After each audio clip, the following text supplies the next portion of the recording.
Déjà, on va préciser qu'il s'agit de cellulite d'origine dentaire. Ça n'a rien à voir avec la cellulite qu'on peut avoir sur le corps et qui est juste, entre guillemets, juste disgracieuse. Là, en fait, c'est beaucoup plus grave parce que c'est une infection du tissu qui se trouve sous la peau, qui est due généralement à un streptocoque ou un staphylocoque doré. Alors, la cellulite, c'est une infection de la graisse du visage et du cou qui apparaît le plus souvent après une infection dentaire qui n'a pas été traitée convenablement. Regardez cette image. Ici, vous avez par exemple un petit abcès sous la dent. Eh bien ça peut avoir des conséquences très graves. On peut avoir une cellulite soit uniquement au voisinage de la dent qui est responsable, mais elle peut aussi s'étendre à tout le visage et même, et là c'est dramatique, à l'intérieur de la gorge. C'est une véritable urgence parce qu'on peut mourir asphyxié quand les tissus se mettent à gonfler.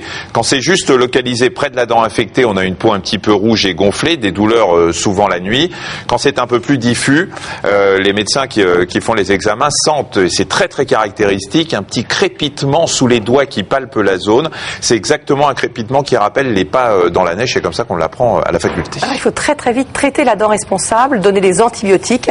Parfois même, on arrive à mettre le malade en réanimation. Il n'y a quand même rien de plus idiot que de mourir à cause d'une dent qui n'a pas été traitée. On rappelle encore une fois qu'il est nécessaire d'aller régulièrement chez son dentiste, même quand tout va bien.